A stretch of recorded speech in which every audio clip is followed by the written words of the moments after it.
আমি বালুরঘাটে আছি কিনা সেটা নিয়ে অনেকের মনে কোয়েশ্চেন ছিল এবং আছে, তো বলি আমি 2 সপ্তাহের জন্য বালুরঘাটে গেছিলাম। আজ আবার কলকাতা ব্যাক করছি। অনেক সকালে বেরিয়েছিলাম বলে সকালে কিছু খাওয়া হয়নি, আর বাসে করে মালদা এসে তারপরে দুপুরে লাঞ্চটা করে নিলাম। 2টো ভেজ থালি নিয়েছিলাম 1 প্লেট চিকেন দিয়ে। লাঞ্চ কমপ্লিট করে আবার মালদা থেকে ট্রেনে করে রওনা দিলাম।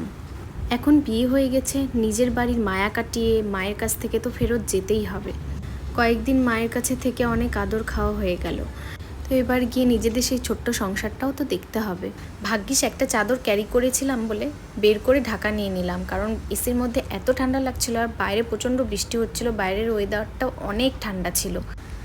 তো দেখো আবার ট্রেনে উঠে আমার খাওয়া শুরু হয়ে গেছে, একের পর এক আমার মুখ চলতেই থাকবে এখন। আর বাইরে এত ঝমঝম করে বৃষ্টি হচ্ছিল, মানে দেখতেও ভালো লাগছিল। তারপরে দেখো আবার কতগুলো স্ন্যাক্স। এর আগেও একটা ব্লগে আমি তোমাদেরকে বলেছিলাম যে ট্রেনে আর বাসে আমি ট্রাভেল করলে আমার মুখ চলতেই থাকবে, এদিকে বাড়িতে থাকলে আমি কিছু খাবো না। এই যে এতক্ষণ আমার মুখ চললো, এবার আমার বরের শুরু হয়ে গেছে। অর্ডার করে নিয়েছি চিকেন চাউমিন, তবে চাউমিনটা বেশ ভালো ছিল, অতটা স্পাইসি ছিল না। মাঝে মাঝে আমার বর চুলদাড়ি না কেটে এমন পাগলের মতো থাকে না, আমার দেখলেই রাগ উঠে যায়। তো যাই হোক, দীর্ঘ 12 ঘন্টা জার্নি করার পর বিধ্বস্ত হয়ে গেছি একদম।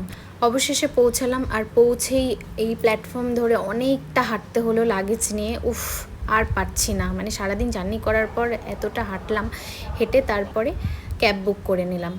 উফ, এখন আবার 1 ঘন্টা জার্নি করতে হবে। ফেরার দিনটা না জার্নি করে করে সারা দিনটা কেটে যায়, একদম ভালো লাগে না এত জার্নি করতে।